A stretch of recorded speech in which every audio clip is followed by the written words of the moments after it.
Right, I am now. Okay, awesome. So we're picking up where we left off, working with buyers. We had just kind of gotten to the point where you've secured someone as a client, built a good rapport, earned that trust, made a plan for going forward, and what the home search is laid out. What the home search is really going to kind of look like. Um, One of the first steps, obviously, is the buyer's consultation, which we'll get to shortly.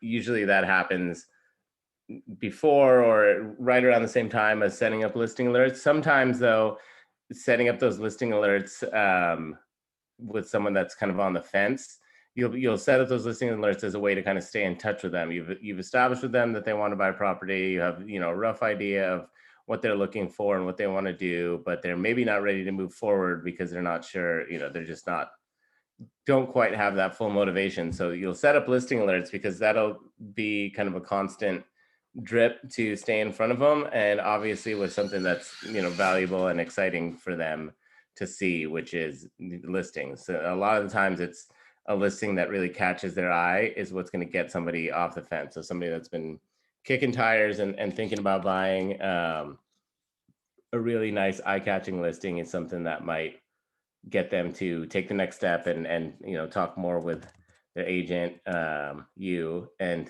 get moving on the pre-approval process. So I want to, before we dive deeper into listing alerts, I wanted to talk about, or sorry, before we dive deeper into buyer's consultations, I wanted to talk about setting up listing alerts. What's cool is now, last time I did this class, it was, we highly suggest using Real Scout for your listing alerts because we think it's a really good tool.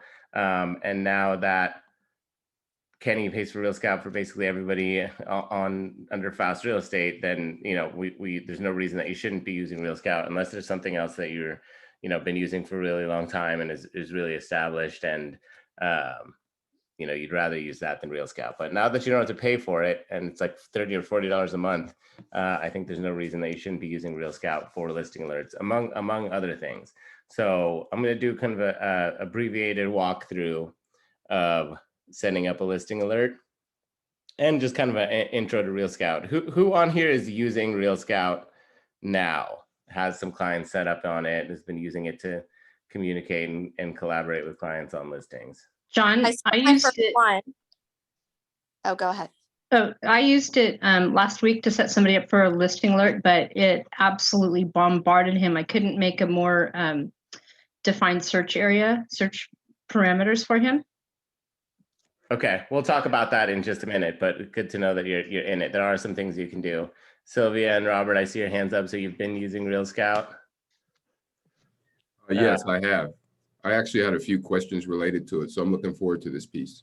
Okay, cool. Yeah, and we can definitely address some of those questions. And then I think this is something that'll probably be a lot of questions about. So on Thursday, we can spend even more time too, just so we can cover some topics, but feel free to throw out any questions. I like the hand raising thing. I've actually never really used it, but people were doing it last week. And I think if you have a question or a comment, again, Thursday is more of the back and forth day, but no reason to not throw questions out today. Go ahead and do the little hand raise thing, and that'll help me kind of keep the flow of things, but get to any questions. Amy, was that you? You said you set someone up on Real Scout? Yeah, it was pretty easy, and I selected how often I wanted to blast my client. And for those who have used like regular MLS, I mean, the way it looks looks more appealing and pleasing for any client, because MLS emails, they pretty much are just so behind technology. Yeah, that's a great point. It really is. When it comes to the kind of the user interface and just how it looks and how people use apps for everything now. So if you don't have a good app for the property search, then they're going to use maybe whatever they're using, because more often than not, by the time somebody gets to you, they've already been searching on Zillow or Redfin or Realtor.com or one of those sites for a while.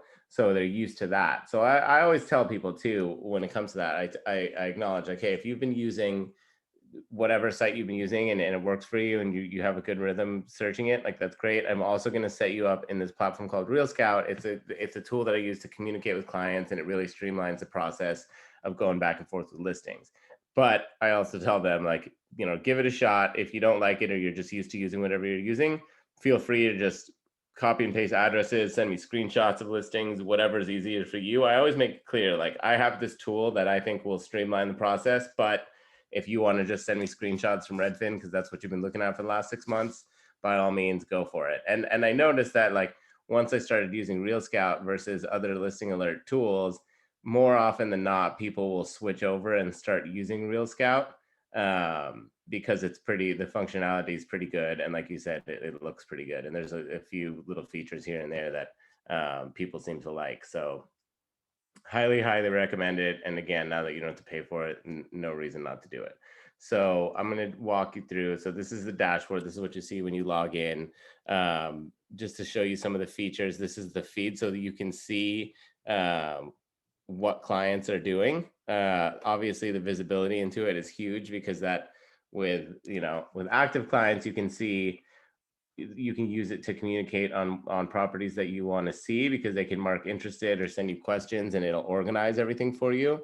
But it's also really good for clients that are maybe a little bit colder or farther down the pipeline, because if you see somebody that you maybe haven't talked to in a few weeks, or that was just casually looking, and all of a sudden they're opening all the emails and they're opening them multiple times, and they've looked at this one property 5 times, probably a good time to follow up with that client and just check in, because they've probably moved along a little bit in terms of how motivated they are to buy a home. So the visibility that you get on what people are seeing is another big reason to move people over to using Real Scout, because obviously if they're using other websites, you're not going to know A, what they're seeing, and B, how often they're looking at it. So that alone is a great feature.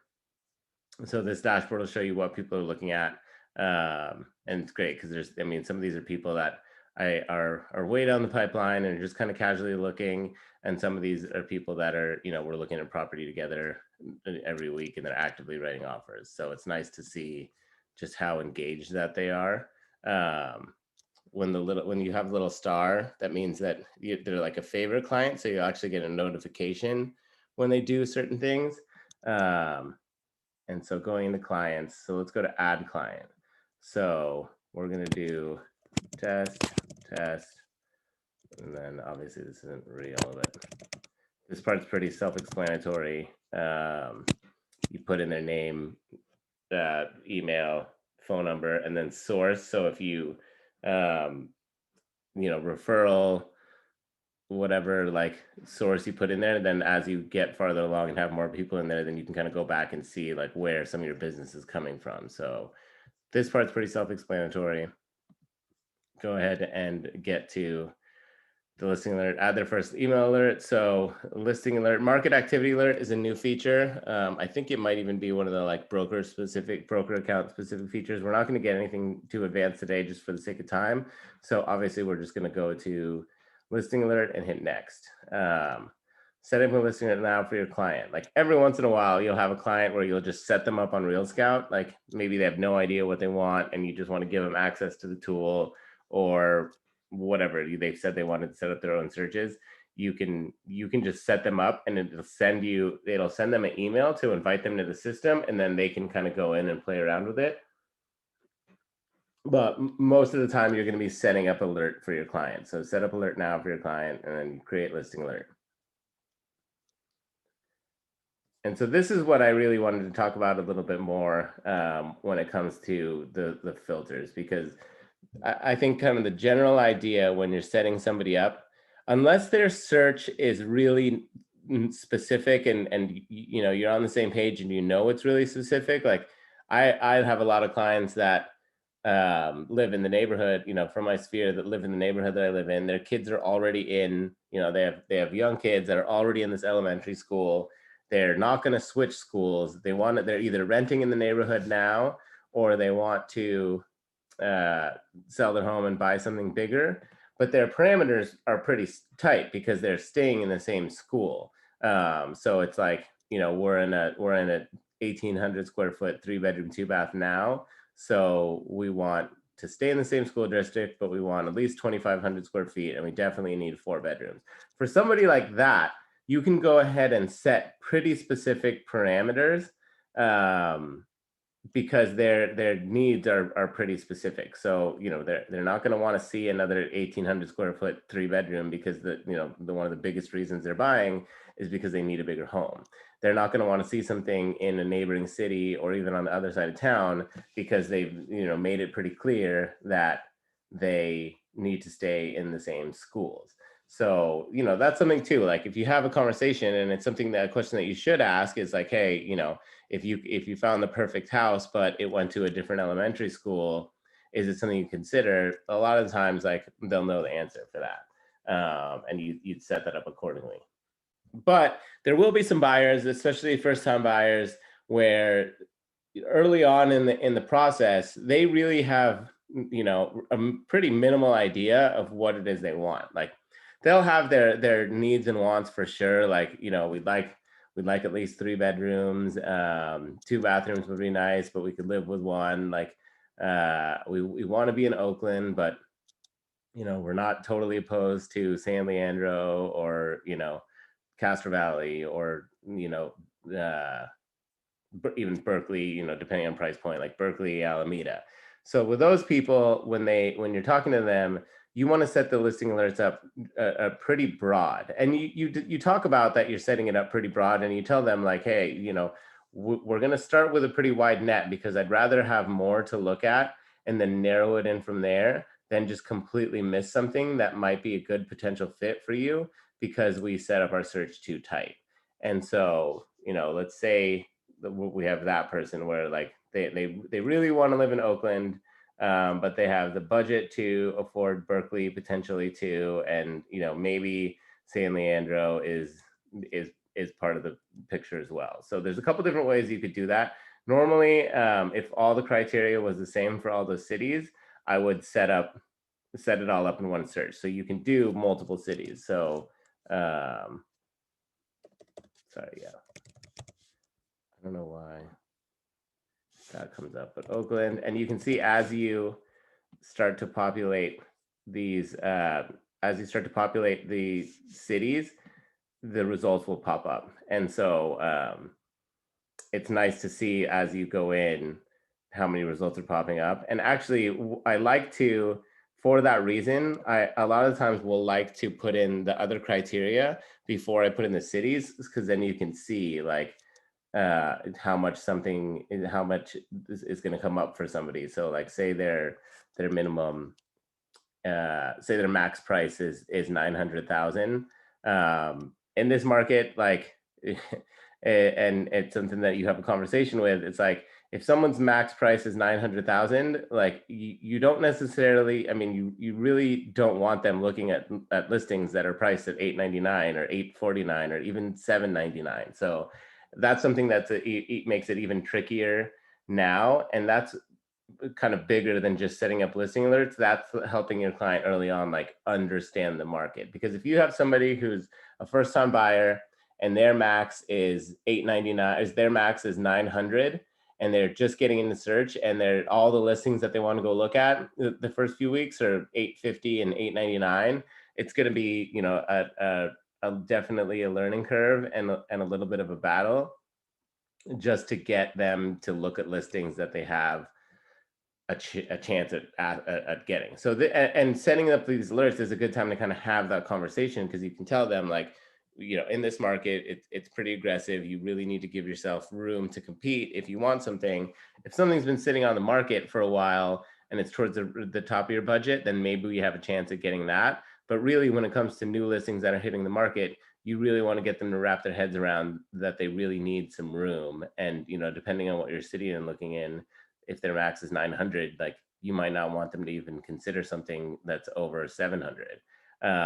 But that's where it's tricky, because you want them to understand that, but like, there might be something that's just way overpriced and isn't going to go $200,000 over. So a listing that's at 799 might still be in the price range at 900. But that's why it's really important for them to just understand where the market's at. It gets a little easier as you've been looking for a while, and they'll start to realize, like, yeah, this one's listed at $899, but like I'm sure it's going to go for at least 1.1 or whatever.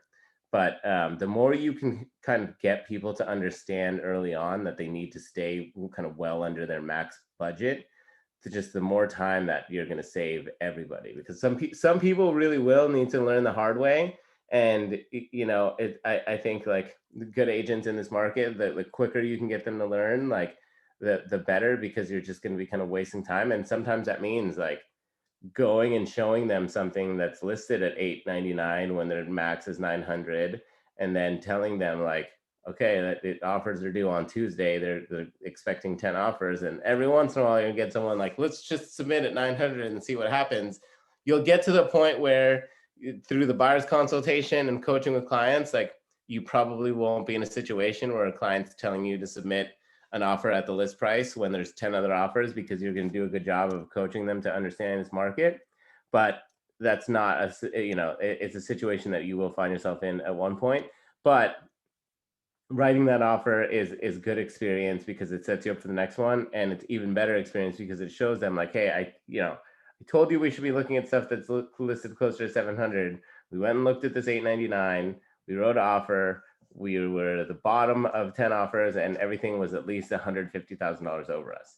Sometimes it takes doing that to just get people to understand, don't look at stuff close to your max. We have a few experienced agents on here. Do you want to chime in on kind of how you help new buyers understand when you're talking about their max price and what they should be looking at? Do you have ways you like to approach that subject? Because sometimes it can be sensitive because they've been looking online for a while, and if they haven't been tracking what stuff's selling for, like you're going to give them a wake-up call to what they can really afford. But anyone from anyone chime in on that, or even new agents that are struggling with that? So for me, sometimes like I'll just try and tell them up front, like usually people they're watching the news, so they understand that like properties are selling for over list price. So a lot of times I'll have the conversation, like if their max approval is 550, I'll usually explain to them we should set your max at 499 or 500. Now, if they give me pushback, I'll gladly like go with them and be like, we can set your max to 525 or 550. And it may take seeing a few properties and having one that they like and putting an offer in, and then getting the feedback from the listing agent saying you came in dead last, to get them to realize that, that's why I kind of recommended that we set your max shorter. But yeah, I mean, I think you just have a pretty transparent conversation, and not that you want to dash their dreams, but we want to make sure we're strategic and make you as competitive as possible, and setting your max criteria at this amount is what's going to help you get there. So yeah, perfect. I like it. And really making it about like, setting them up for success, and doing it in a way where it's not like you're telling them they can't afford what they wanted, because sometimes that's how it can be taken. So really just making sure that it's clear, because ultimately setting realistic expectations is just going to make everybody's life easier, and it's going to make you even more of establish yourself as even more of a professional, when you can really just like break down how things are going to go for people, and then they see that's exactly the case. And actually, I think right now in this market, it is a little bit easier to get people to wrap their heads around that, because it's so extreme in a lot of cases, that it is, they've heard it on the news, they've heard it from their friends. You're not the first person that's telling them, the houses are going for way over the list price and getting a ton of offers. So it is a little bit easier, but it is something that you want to have good scripts, and you want to be able to have that conversation good, because when somebody's been looking at someone's approved for $900,000 and they've been looking at homes that have been listed online, like it's definitely a reality check for people. So that being said, I typically like to set up the list price for I do set it at their max budget, because you don't want to miss those that maybe won't go way over. But I just make sure that I understand that people, shouldn't really think that those are a possibility. Or I'll tell people like, hey, if something's right there at your max, like let's wait to see. And if it's still on the market in a couple of weeks, then maybe you can go check it out. But I don't want you to get excited about it because, you know, realistically, it's going to be tough to get something that is close to your max budget. And then as far as minimum, you know, it's a little different, and it takes kind of knowing your market, but I'll set it so they're not flooded with listings that are kind of a tier down from what they wanted. So if someone's looking for like, let's say someone's looking in Oakland and has an $800,000 budget, I might set it from, you know, 500 or 550 to 800,000 because of the way that stuff goes over, and because of how things are priced, like that should keep it to where the majority of the stuff they're getting is going to be, you know, similar and in similar areas to what they're going to end up with, because it'll knock out a lot of stuff too. So like if we talking about how you can see the number of listings change, even just having that price in. So like if we look at Oakland, there's 145, and this includes condos too, but there's 145 in that. Where's property type? It's in here somewhere. So obviously some of this stuff is pretty self-explanatory. If they definitely don't want, if they made it clear they want a single family home, then, you know, you obviously put detached. And that's another thing too. It's like, again, it'll be specific to the client and the market. But if someone hasn't completely ruled out condos and townhomes, I would include them, because they might realize that like, hey, I would like to be in a detached home, but looking at these listings that are coming up, the only ones that are coming up in the neighborhoods that you know, closer to the neighborhoods that I want to actually end up in are condos and townhomes. Because you want the listing alerts not just to send them houses that they might want to look at, but you want them to get kind of an idea of the market that they're in from these listing alerts. So if you set it up a little bit wider, it'll help them just kind of understand what's really out there for them. So again, unless they've completely ruled out condos and townhomes, I would definitely include it. And then bedrooms and bathrooms. Like this is something that when you're discussing it with them, really understanding their needs. Like if they really want 4 bedrooms, like are they okay with 3 bedrooms if there's, you know, a little bit of extra space for them? Like why do they want that fourth bedroom? Is it because they have 2 kids and they really want their kids everyone to have their own room and they need an office, or is it because they both want offices or whatever? Like, so would a 3 bedroom with some extra space that you could carve out work for them? Like if that's the case, then even though they want 4 bedrooms, you would set the minimum at 3 bedrooms. Bathrooms are one where sometimes people will really like we need at least 2 toilets. Like we need 1.5 bathrooms. And if people are really clear on that, like that they're not going to go with the 1 bathroom, then I'll make sure that the minimum, you know, is 1.5 or 2. Because if they you know, if they made it really clear they don't want something and you're sending a bunch of 1 bathrooms, then, you know, it just doesn't, it's not great for anyone. That being said, you as a professional, there's going to be situations where, you know, like, okay, I understand that you really want 1 bathroom, but in the area of the market that we're looking in, it's going to be really tough to find. It's going to make it tougher to find homes that have 2 full bathrooms. So if you're okay with the 1 bathroom, if everything else was perfect, then would you be okay with a 1 bathroom if it had the great yard you're looking for and, you know, enough space for everything that you need to do and was in the location? If they say yes, then okay, open it up to 1 bathroom, because again, you don't want to, even though they really want 2 bathrooms, you don't want their search to miss something that might potentially check every other box other than that, because you made the search too tight. And make it clear, like as we go through the process, we can adjust the criteria. Like if you've toured a few homes and the more they've seen and the more they've talked about it, like they really think it'd be a nightmare to have 1 bathroom, then maybe you can adjust it. But really, like, you really want to start with as wide a criteria as possible without giving them just too much junk. So really kind of questioning why they want what they want. Square footage. Some people won't really have an idea of how many square feet that they want. So I'll usually start it, you know, pretty wide range, based on, you know, some kind of input from them. Like I'll try to find out how many square feet they're in now, and how if it's workable or not, and then I'll kind of do a 200 square foot range plus or minus. So based on conversation, that even 200 to 300, like based on conversation, they'd like to be in a minimum of 1,400 square feet. I might do 1,200 to 1,600, or even 1,100 to 1,700, depending on like what cities they're looking in. Because some floor plans too, like there's some 1,100 and change square foot floor plans, when they're really nice, that feel bigger and more spacious than like a weird chunky like 1,400 square foot floor plan. So explaining to people that like you don't want to set too much of a minimum on square footage, because it can vary. And then as you go through, that's something that and now getting ahead to touring with clients, like that's something I always tell people, new clients that I'm going out with, when we go into a home, I tell them like, okay, this one's 1,600 square feet. Like, how does this feel as far as space? Because they'll start to get a feel for like, actually, maybe we can make 1,400 square feet work. Or maybe it's like, all right, 1,400 square feet is definitely too small.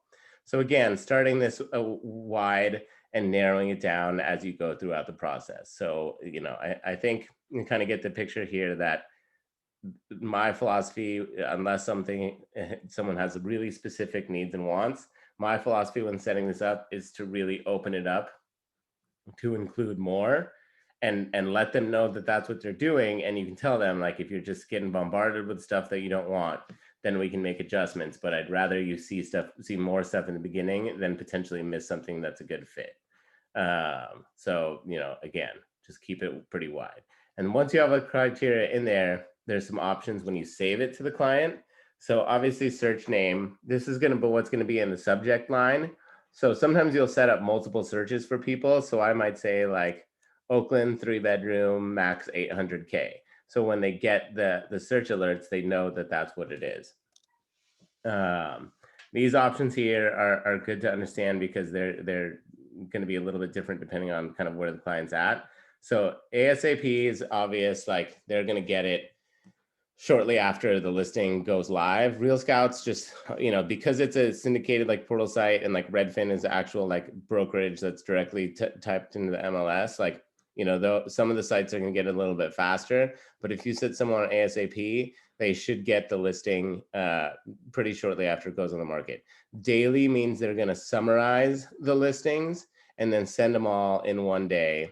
Monthly, obviously, same thing. They're going to summarize it all and put on monthly. Monthly, you might put somebody on that's like super, super cold, or what a lot of people will put will use monthly searches is setting sellers up on or past clients up on listing alerts, and like setting up listing alerts for their neighborhood, so they can kind of see like what the market's doing in their neighborhood. So maybe you do like a monthly touch for that. So once somebody closes, you set up a monthly search for their neighborhood, and so once a month they get all the listings that are similar to their home in a month, and that's something that people might really like. Handpicked means that it'll actually send you the listings first, and then you approve it, and then it sends that. So if somebody has some kind of wonky, like really specific criteria, or you have a conversation with a lead and they're like, yeah, I'm interested in buying, but I really only want this neighborhood with this size lot, like something really, really specific, you might set somebody up on handpicked, and then when you get those alerts, you check and see if it's something that might be good for them, and then you approve it, and then Real Scout will send it to them. Send copy to myself. I will do that for a lot of my clients, so that way I will know when they're getting alerts, and it also just helps you see the volume of what someone's getting. If somebody's getting a ton of emails, then it's maybe like, okay, maybe we need to adjust the criteria a little bit, or it's harder to notice. But if maybe you notice that a week or two is going by between somebody getting an alert email, it's nice to send copies to yourself for certain clients. I usually do it for more active clients. Suppress natural language intros. So Real Scout will, in the listing alerts, it will say, it's like artificial intelligence, and it picks things out from the property description, and it'll say like, hey, so-and-so, I found this craftsman in Oakland with a big backyard and an open kitchen or something. And they're actually like, I think it's obvious that it's like written, like that it's not you writing it, but it took me a while to realize why. But a lot of people will, more than ever than any other listing alert thing, people will respond to the listing alerts and talk up like, oh yeah, I saw this one you sent me, or like I like they'll talk to you like they think that you literally handpicked it and sent it to them.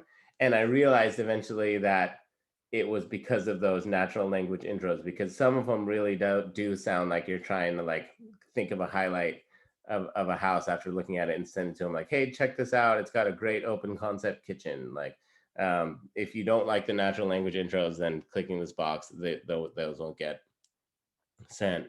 Send an open house reminder before each weekend. Obviously that's useless right now. Any questions on setting up these searches, Kathy? I know you had said you'd set someone up and it sent them way too much stuff. Like what could you not adjust that they were getting too much stuff?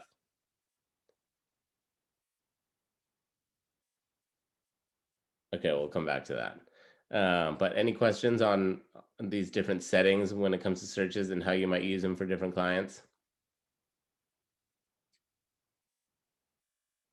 Okay, cool. I mean, it's pretty straightforward. It's really just understanding like the features that are there. And while we're in it, I wanted to point out a couple cool things that Real Scout does. One thing I really like is these, you can actually set up by schools and even neighborhoods. So it obviously doesn't have everything in there, but there is quite a bit. So if somebody's like, I really love Maxwell Park, I'm happy where I'm at in Oakland, but if I can get a home in Maxwell Park, I would seriously consider moving. You can set it up so you just type in Maxwell Park and it'll actually draw it out for you on a map. I thought I had the lines, but I guess not. But this is way better than having to draw it out yourself. So it's cool to be able to just put in specific neighborhoods. Even better than that is schools. School boundaries are super funky. And so if somebody's like, I have to be in the Walnut Acres Elementary school district because my kids already go there, or I just really want my kids to go there, you can type that in. And obviously the price was in there. And it'll draw out the school boundary for you. Yeah, I don't know why Maxwell Park didn't have lines, but normally it draws it out. So imagine if you had somebody that like, yes, says send me listings, but only send me listings in Walnut Acres, like you have to go look at an attendance map and draw this out. It would be kind of a pain. So that's a really cool feature of Real Scout, that you can just type in the name of a school and it'll draw out the map for you. View results. This is when you once you have everything set up, I always tell people when I set up listing alerts, hey, I'm going to set you up on an alert. The first email you're going to get is everything that already fits that criteria. You've probably already seen most of it, but I just want to start fresh so we're on the same page. So you're going to get everything that fits that now. Let me know if anything's interesting, but otherwise you'll be getting new alerts. You're getting new listings as things hit the market. So this view results is going to show you everything that currently fits that criteria. And then once you save it to the client, it'll ask you if you want to send. Let's see. It'll ask you if you want to send these listings. And I usually do, but I just give them a heads up that, it's everything that matches the criteria. They've probably already seen it, but maybe there's something that they missed, and then go from there. So that's kind of in a nutshell, that's setting listing alerts up. It's pretty straightforward once you have an idea of what the basics on how to do it, and kind of leaving room on either side. Like not just if someone wants at least 2,400 square feet, like put in 2,100 square feet, because there might be something like buyers might really, and you might get someone that's like dead set on they want something really specific, and there's like an old saying like buyers are liars, like but to me I take that as like buyers just don't really know what they want, And so you got to kind of take everything that buyers say with a little bit like of the understanding that they might think that they're dead set on something, but unless they make it really, really, really clear that they have a really good reason that they do or do not want certain things, it's your job as a professional to kind of educate them like, hey, like, if you could at least consider, like, if you have someone that's looking at condos or townhomes and they're like, I absolutely do not want a carport. And like, I've had this happen to an agent I was working with that he, like, the clients were kind of bummed with him because they were finding listings that he wasn't sending them. And it was because they said they really didn't want a carport. So he like excluded listings that had carports, but like, that's going to knock out a whole bunch of stuff. And realistically, someone might be able to deal with that if they don't want it. Or you'll have buyers that are like, I absolutely do not want a 2-story home. And then they end up buying a 2-story home because they realize like it has everything else they need and maybe it wasn't that bad. So, and it really is an opportunity to kind of establish yourself as a professional when you give them advice like, hey, I know you think that like this might not work, but let's at least check out these 2-story homes. And if you're still just convinced that you absolutely want a single story, then we'll stick to 2 stories there. But just like humor me and let's go look at this home with a carport, or let's go look at this home that has one less bedroom because I think it might still be a good fit. And when that kind of works out, at the very least, they'll know they definitely don't want it. But sometimes it works out and it makes you look like they love you because like, hey, I wouldn't have thought. And same goes for neighborhood. Like I wouldn't have thought I wanted to be over here, but it's actually great. So it's your responsibility as a professional to push a little bit and just explore why they want what they want.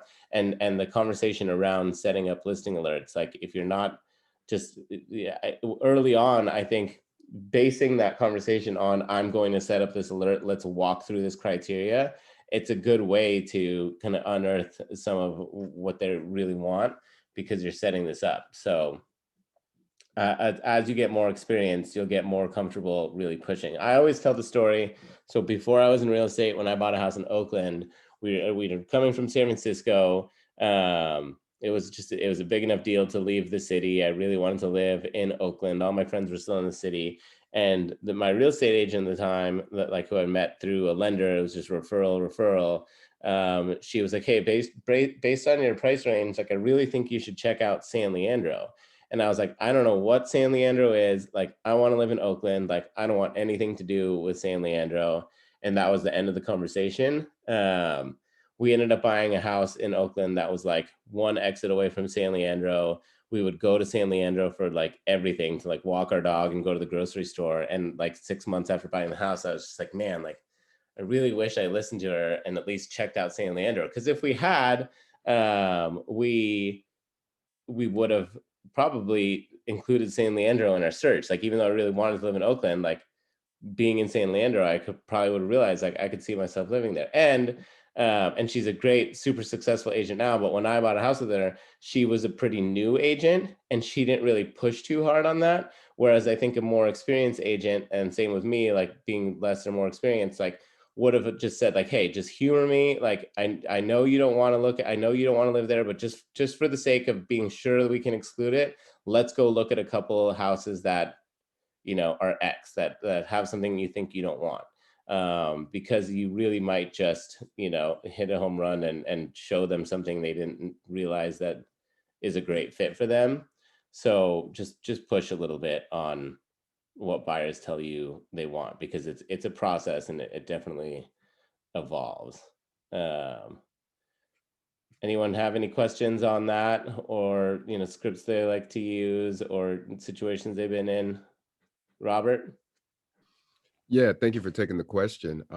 I've been working with a group of buyers that I have now on Real Scout. One of the challenges I'm having is getting Real Scout to pull as many listings as there are in a given area. So for instance, if I were to just create a generic search for Oakland, MLS will have maybe 220 listings and Real Scout will have significantly less.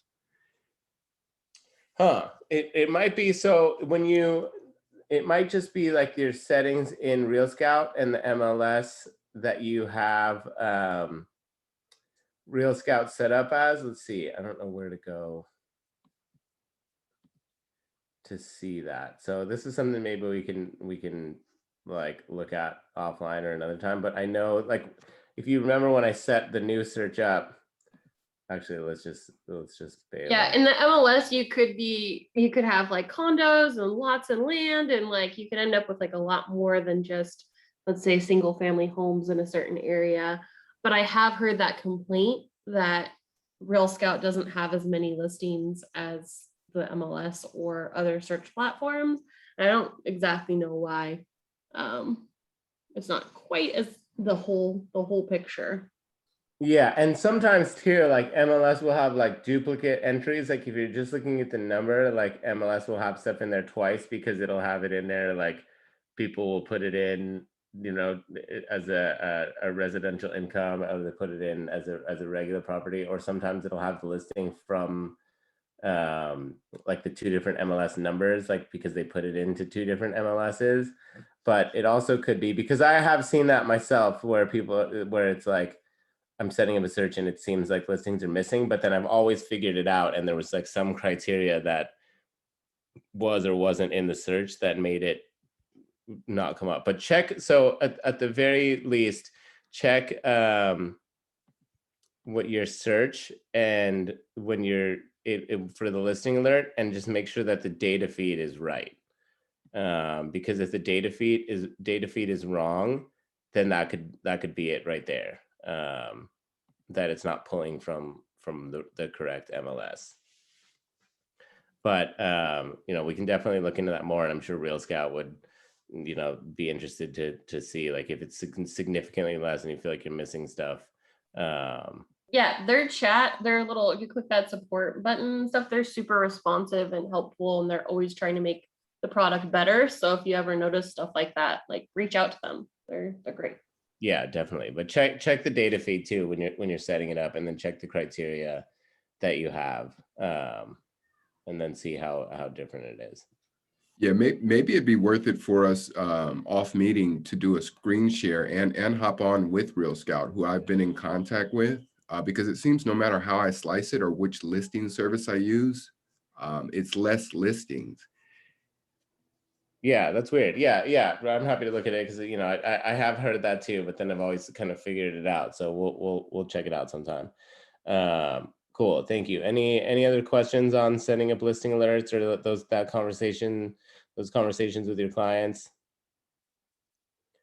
And definitely let them know that they can go in there and create any other searches too that they'd like. And if it's in Real Scout, then it's good because you'll get visibility on it, and it'd be easy to work with. And then once they can click that they're interested on properties, and this is kind of how I sort. What I tell them, like, if you click interested on it, I'm going to assume that means that you want to go see it. So you can go in listings that they've seen, and it'll be an interested home, and you can go in. I mean, this is everything they're interested in, but I'll go in and be like, okay, which interested home since the last one they looked at? And it's also cool how it kind of puts it all on this map. So for them, like, it can kind of, like, obviously they like the east end of Alameda, or there's more in their price range that is showing up there. So it's a cool little tool. I just ended up spending up a bunch of time on listing alerts, but I do think it's important to really understand, like, you're not just taking input from them and then setting it up based on exactly what they want. Like, there's a little bit of an art to it for sure. All right, so let me get the screen share back.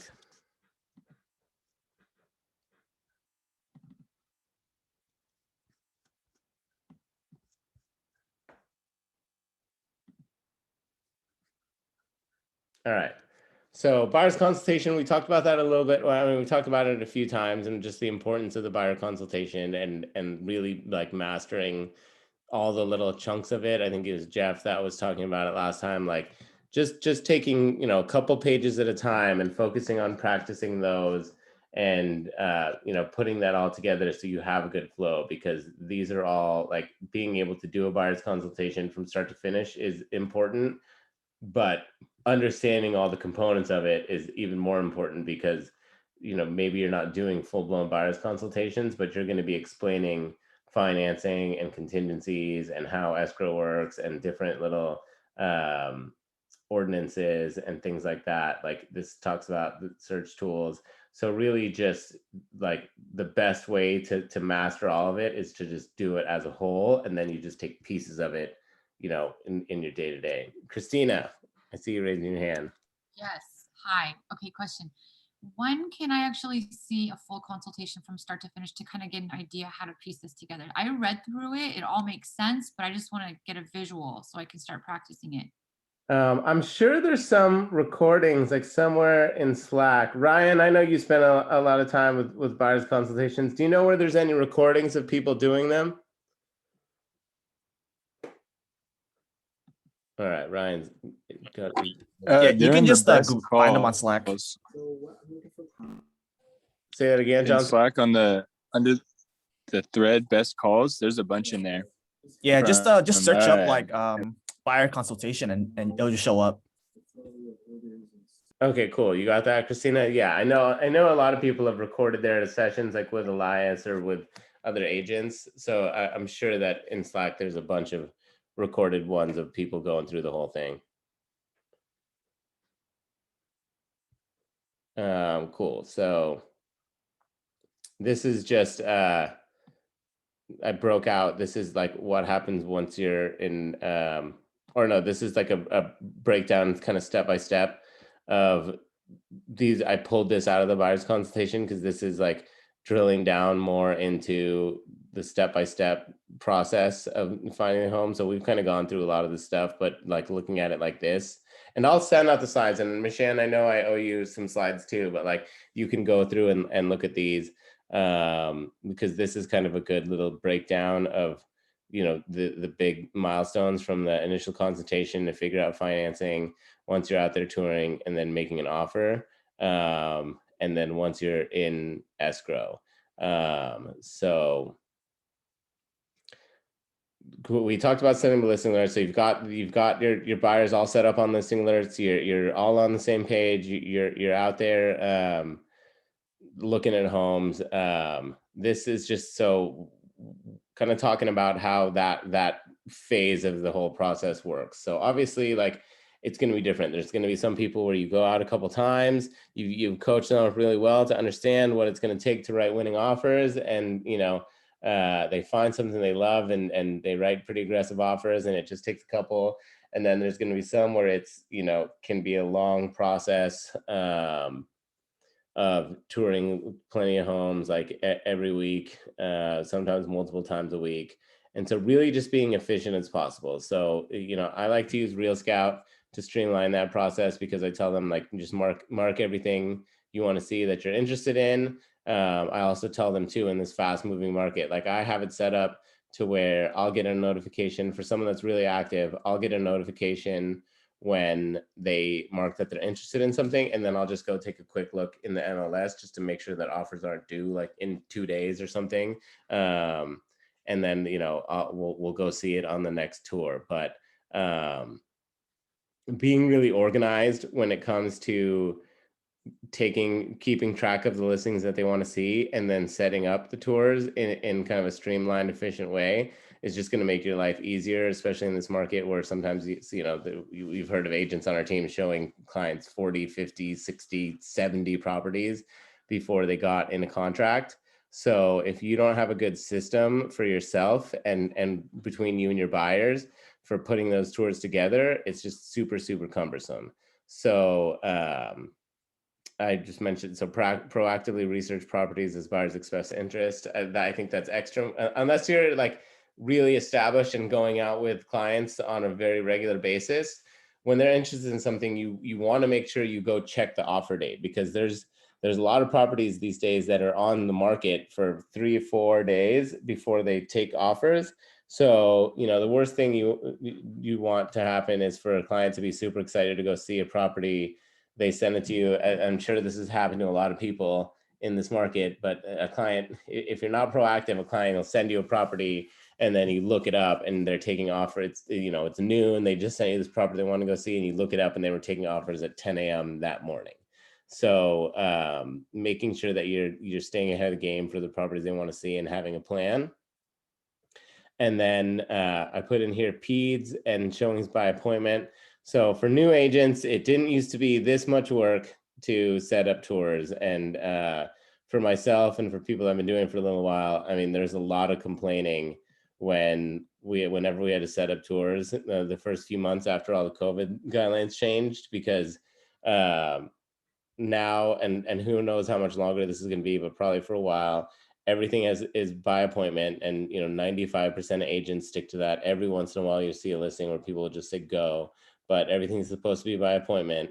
And that really just adds a layer of complexity, because it used to be, you want to go see 4 or 5 houses, you check them all out, 4 of them are vacant, 1 of them's seller occupied and needs an appointment. Make an appointment for the one that you need a specific time, and then you just make the most efficient route on a map to go see the other ones, and you just go.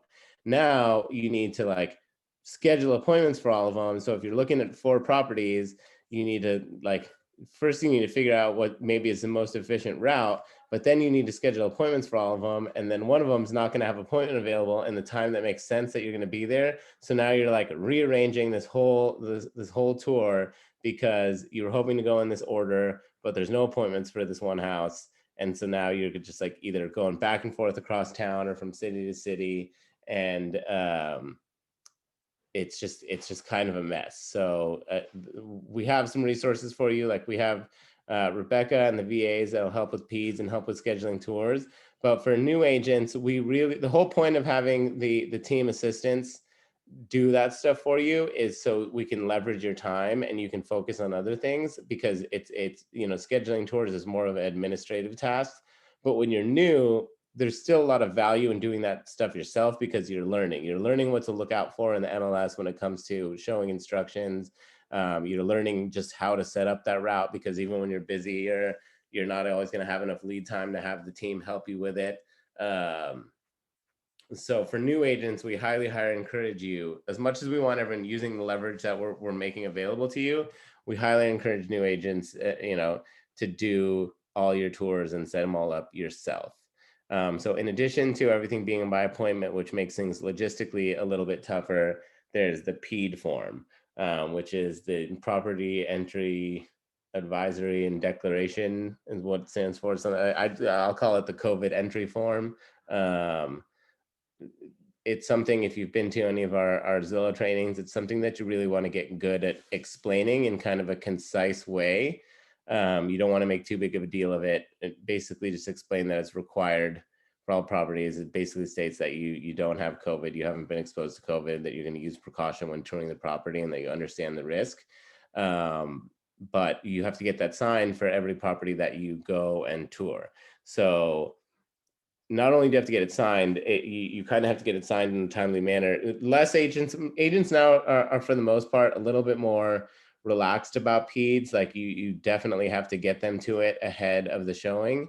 Some of the properties are going to have what's called a CBS code on it, which is an additional code that you need to open the lockbox. And what a lot of agents did, just to ensure they were getting PEDS when PEDS first came out, is they were requiring agents to send the PED in, and then they'd send you back the CBS code.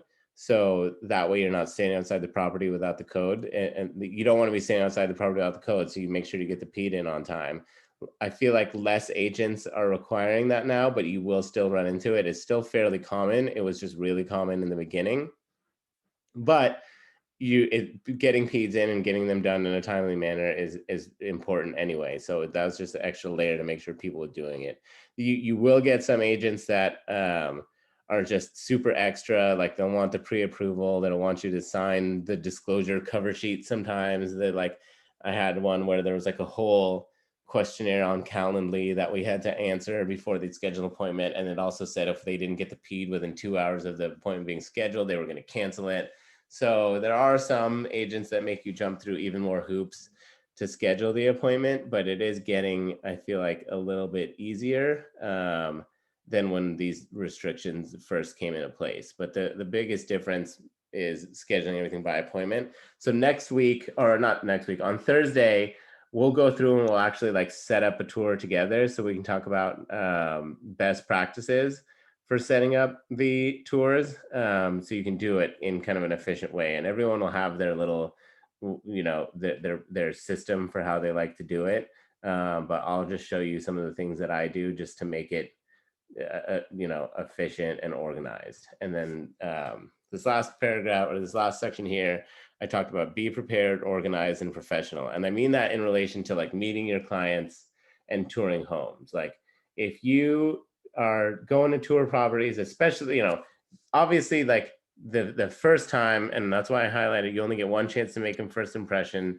The first tour really sets the tone. Like if you're super unorganized and you're not sure, like you don't have the CVS code to the first one, and you're like you don't have an organized way of explaining to them, the tour will show.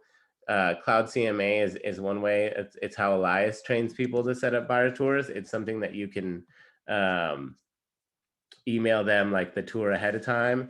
I'll do the same thing. I'll set it up. I like the MLS like tour view because I like how it lays it out and it puts it all on a map. But whatever it is, you want to have a system for how you present the tour to your clients. They want to know when you're at that first house, they want to know, you want it really clear to them, like how the next couple hours are going to go, giving them some info, about each property. Make sure that you've double checked the confidential remarks to know if there's an alarm or if there's some funky key situation or anything you need to know. So you're not fumbling around like at the first property. And I highly suggest, like for brand new agents, like find a way to go do some practice tours, like whether you go with another agent or you show a friend a property that's not even really looking, like get those reps in, and just, you're going to have a lot of nerves those first few showings for a million reasons. You're going to be in front of the client. You don't want the first time you're using your super key and opening a lockbox. You don't want the first time you do that to be, or the second or third time for that matter, to be in front of some new client that you're trying to make a good impression on. Because if you're fumbling around with these, what are essentially some of the basic aspects of your job, like they might wonder how organized it is, how organized you're going to be when it comes to, writing a $1 million contract for this home that they want to buy when they're competing with other offers, or just how organized you are in general, and they're trusting you with the biggest purchase of their life. So another thing is making sure you have detailed property information on hand. So whether that's you have HomeSnap, MyTheo, Real Scout, you have an app. So when somebody asks, like, when was this house built, or how many square feet is this, or whatever, when are offers due, you want to be able to like answer those questions immediately. So I'm old school. I print out the MLS agent reports for every property we're going to show. So I have a stack of them, in my passenger seat. I write them down in the, or I stack them in the order that we're going to go see the properties. I write down the appointment times in like the top left corner. So as we're touring homes, I just grab the sheet off of the stack, I fold it up and I put it in my pocket. And then when they have those questions, when was this built? How many square feet is it? Whatever, I can answer right away. And I like doing the agent report because then I also have the confidential remarks in front of me. So I can say, when the offer date is, or if there's any other quirks or something that's in there. And then, move on to the next home, and then I grab that sheet. And so I just always have the sheet for every listing. It just keeps me more organized and on track. And it makes it so I can answer questions like quickly and professionally. And really, again, like establishing yourself as professional and organized is super important when you're out on tour with clients. Anyone got anything on that as far as, best practices or little habits that you have when, I don't know where my Zoom window went. But yeah, any tips from anyone or questions when it comes to actually being out there on tour with clients?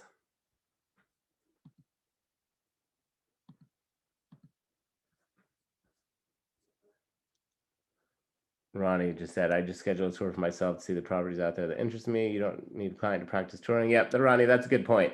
You can just go tour properties yourself and practice opening lock boxes. Obviously just follow the procedures, set an appointment, and send in the PED. So yeah, you don't need a client. Like you can do all that practice all by yourself, and you get to see properties. Like you get it. Another thing that's a bummer for new agents is there's no broker tours. Broker tours are like weekday open houses for mostly for, clients can go. They're open to the public, but it's for agents to go to too. I feel like I had when I was on broker tour, or when there was broker tour, I made it a point to go to every new listing in my neighborhood that was on tour. So I always, when I like to know my neighborhood really well. So because, being a real estate agent in this neighborhood, knowing a lot of people, when people ask me about like, oh, there's this house down the street from me, it's cool to be able to say like, oh yeah, I saw it the other day. It has a super nice kitchen, or like, yeah, I saw it. It has a really funky layout, or whatever. Like, market knowledge is super important. So going and touring homes by yourself as a new agent, like you're getting to see properties, and you get to see like, okay, this is what $1 million gets you, or this is what $500,000 gets you. And you get to practice using your lockbox. You get to practice reading confidential remarks and things like that. So really just like getting reps in as a new agent, because the procedural stuff when it comes to touring, the opening lockboxes, setting up tours, communicating with listing agents, like that's kind of really basic stuff. So you want to just get really, really comfortable doing it, because it's the building client rapport, and answering questions from the client, understanding the market. That's a little bit more advanced. So you don't want to be caught up mentally on how you're going to do some of these basic things, because you want to be focused on some of the trickier kind of next level things when you're working with clients.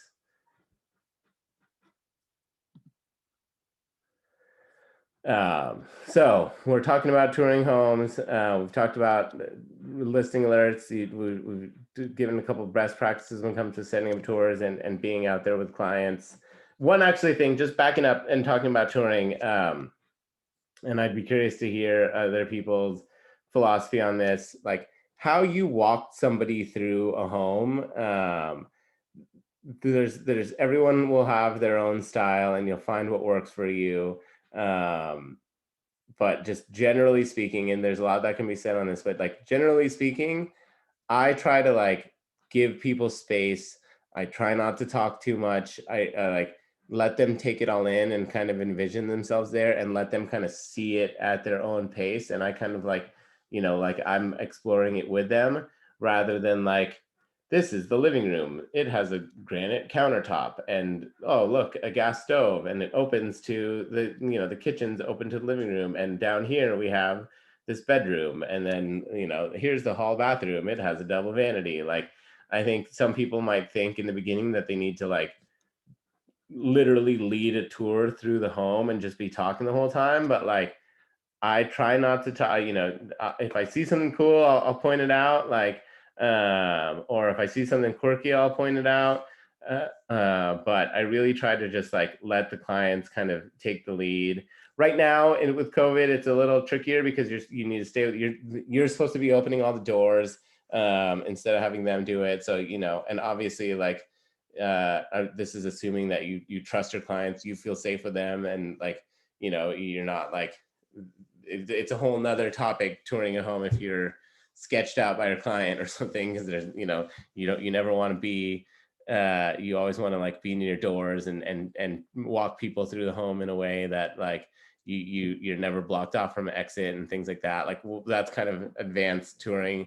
I'm just talking about my philosophy for touring, my main thing I want to get across is like give people some space and let them take in the home. You don't need to like narrate the whole thing. Sylvia, did you raise your hand? Yes. Excuse me. Also,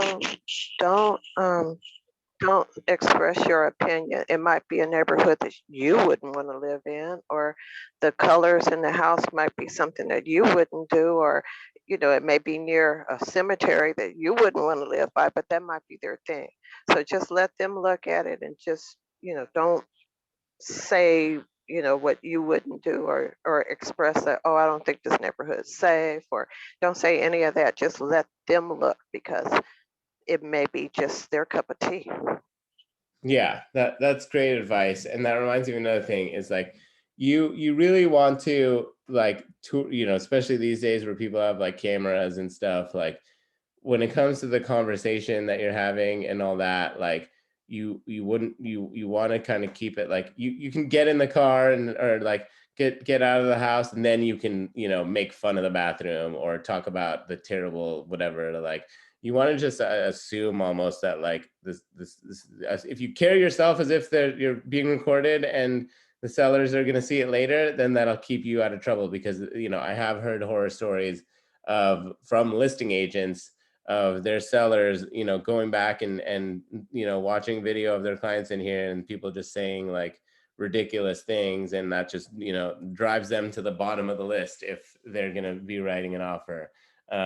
So great advice from Sylvia on if it's an opinion, like keep it to yourself until it's appropriate. If it's an observation that's like fact, like this home, like there's no range hood in this kitchen, like I know you cook a lot, there's no range hood, are you okay with that? Like there's going to be observations that you make from you have a lot more experience going into homes than these other people.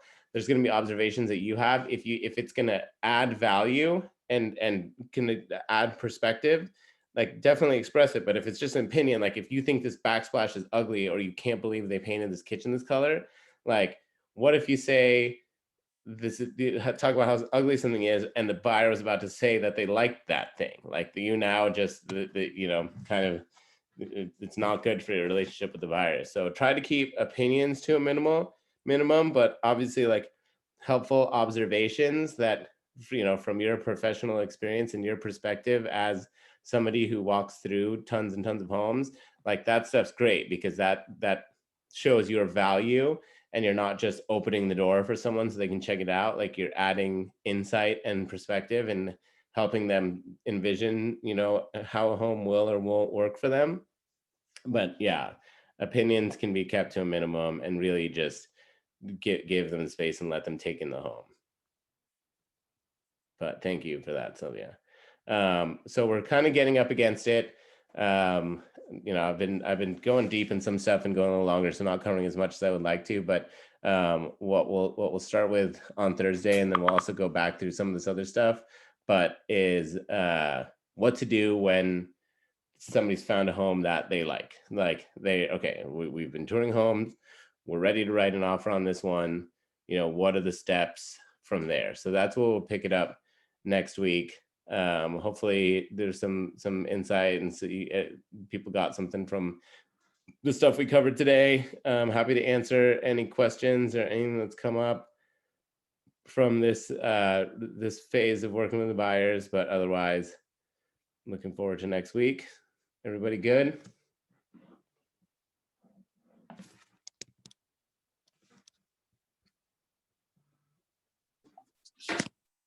Thank you, John. All right, thank you. Have a good night, or have a good week or Monday, everybody. Thank you, John. Happy Mother's Day to everyone. Yes. All right. Have a great Monday, everybody, and we'll see you on Thursday. Thank you very much.